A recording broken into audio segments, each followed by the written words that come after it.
Salam, selamat malam Bapak Ibu yang dikasihi oleh Tuhan. Senang sekali kami boleh bertemu di dalam acara Sahabat Sapa Hamba Tuhan. Kiranya damai sejahtera Allah ada di dalam setiap kita semua. Baiklah, renungan Sapa Hamba Tuhan pada malam ini saya akan beri judul Bagiku hidup adalah Kristus dan mati adalah keuntungan, yang terambil di dalam Filipi pasal 1 ayat yang ke-21. Karena bagiku hidup adalah Kristus dan mati adalah keuntungan. Bapak Ibu, hal ini adalah suatu pernyataan yang disampaikan oleh Rasul Paulus di dalam Filipi pasal 1 ayat 21 ini. Pernyataan ini bukan sekedar khotbah yang disampaikan oleh Paulus di depan jemaatnya, tetapi pernyataan dan disertai komitmen untuk dijalankan sepanjang hidupnya. Ini dibuktikan di dalam kitab Perjanjian Baru, khususnya di dalam surat-surat Paulus. Di sana dinyatakan, dijelaskan, dibuktikan bahwa Paulus hidupnya bukan mengalami kelancaran, kesenangan, dan juga keberhasilan terus, namun banyak kesulitan, tantangan, penderitaan yang dihadapi. Namun pernyataan ini tidak pernah dilupakan, bahkan selalu diwujudkan, diijawantahkan di dalam kehidupan. Sepanjang hidupnya Paulus dilakukan bahwa hidupnya bukan untuk dirinya sendiri, tetapi hidupnya untuk Tuhan. Sehingga dia pastikan ketika dia mati, dia mendapatkan keuntungan yang Tuhan sudah sediakan dalam kehidupannya. Nah, Bapak Ibu yang dikasihi oleh Tuhan, bagi kita, kalau hidup kita adalah Kristus dan mati adalah keuntungan, apa yang harus kita renungkan dalam kehidupan kita? Yang pertama, mengapa kita masih takut mati? Masih banyak orang yang menghendaki dan terus berdoa supaya diberi umur panjang, sehat, senang, dan tidak kekurangan. Ini bukannya salah, tetapi yang paling penting bukan panjang atau umur pendek kita yang penting, tetapi bagaimana mengisi umur-umur kita ini untuk kemuliaan Tuhan. Apa gunanya umur kita panjang, tetapi hidup kita gunakan untuk melakukan banyak sekali dosa dan kita jauh dari Tuhan, sehingga kita mati menjadi sia-sia. Sebaliknya, meskipun umur kita pendek, tetapi kita isi umur kita dengan kebaikan, menjalankan firman Tuhan, menjauhi segala tindakan dosa. Ketika Tuhan panggil, Tuhan sudah sediakan mahkota kehidupan dan keuntungan-keuntungan kita menjadi bagian kita. Yang kedua, kenapa kita masih ingin hidup ini senang-senang saja, tidak mau menghadapi masalah, tidak menghadapi kesulitan dan tantangan? Padahal di dalam Filipi pasal 1 ayat 29 dikatakan bahwa sebab kepada kamu dikaruniakan bukan saja untuk percaya kepada Kristus, melainkan juga untuk menderita untuk Dia.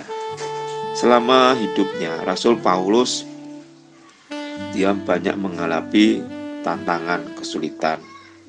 Dia lapar, dia pernah dicambuk, dilempari batu, dirampok, dan sebagainya. Tetapi Paulus tidak mundur dari Tuhan. Dia tetap setia melayani Tuhan dan hidup benar di hadapan Tuhan. Kenapa? Karena dia merasa bahwa dipanggil oleh Tuhan bukan untuk diselamatkan, tapi juga mengambil penderitaan dari Tuhan. Kalau kita mau hidup bagi Kristus, berarti kita juga harus siap sedia menghadapi kesulitan yang Tuhan izinkan. Yang ketiga, kenapa kita masih mencari kepentingan diri kita sendiri? Kalau kita mau hidup di dalam Kristus, hidup kita bagi Kristus, berarti hidup kita bukan untuk kepentingan diri sendiri. Paulus sepanjang hidupnya bukan untuk kepentingan dirinya sendiri, bahkan dia mengorbankan banyak hal, baik waktu, tenaga, harta, benda, dan sebagainya, itu untuk kepentingan orang banyak, supaya orang banyak dapat datang kepada Tuhan, mengenal keselamatan, mengenal pengampunan dosa, sehingga mereka boleh menjadi seperti Dia. Kenapa? Karena ketika kita mementingkan diri sendiri, Tuhan akan murka. Di dalam Roma pasal yang kedua ayat yang ke-8 di sana dikatakan, tetapi murka dan geram kepada mereka yang mencari kepentingan sendiri, yang tidak taat kepada kebenaran, melainkan taat kepada kelaliman. Jadi mari kita jangan mementingkan diri kita sendiri. Seperti Paulus, dia untuk orang banyak. Keempat, kenapa kita masih hidup fokus pada diri kita sendiri? Bapak Ibu yang dikasihi oleh Tuhan, kalau kita hidup bagi Kristus, berarti hidup kita bukan fokus pada diri kita sendiri, tetapi fokus kepada Tuhan, fokus kepada pelayanan Tuhan, fokus kepada kehendak Tuhan, fokus kepada kepentingan Tuhan. Bukan fokus kepada kepentingan kita sendiri, karena kepentingan kita sendiri adalah sifatnya tidak kekal, tapi fokus untuk Tuhan sifatnya kekal. Selanjutnya, kenapa kita masih sulit mengampuni orang lain? Kalau hidup kita bagi Kristus, berarti kita belajar untuk selalu mengampuni orang yang bersalah kepada kita. Seperti Paulus katakan di dalam kitab Roma pasal yang ke-12 ayat yang ke-17 di sana dikatakan, supaya kita janganlah membalas kejahatan dengan kejahatan, lakukan apa yang baik bagi semua orang. Jadi ingat bahwa kita berkata hidup bagi Kristus, berarti kita mengampuni orang lain seperti Tuhan sudah mengampuni kita. Bahkan ketika datang ke dunia, dia menyerahkan dirinya mati di salib untuk menanggung semua dosa manusia termasuk kita. Berarti kita juga harus mengampuni seperti Tuhan ajarkan. Berapa kali kata Tuhan Yesus? 7 kali 77 kali. Berarti berapa kali orang bersalah kepada kita, segitu juga kita mengampuni orang yang bersalah kepada kita. Selanjutnya, kalau kita hidup bagi Kristus, mati adalah keuntungan. Kenapa kita masih menganggap diri kita yang paling penting? Kita masih mencari pujian, pengakuan dari manusia. Sehingga ketika kita tidak dipuji, kita tidak diakui oleh orang lain, padahal kita sudah melakukan hal yang terbaik, kita mudah kecewa, kita mudah marah, kita mudah tersinggung dan sebagainya. Padahal kita lihat kata Paulus di dalam 1 Tesalonika pasal yang kedua ayat yang ke-6, dia bilang juga, tidak pernah kami mencari pujian dari manusia, baik dari kamu maupun dari orang-orang lain, sekalipun kami dapat berbuat demikian sebagai rasul-rasul Kristus.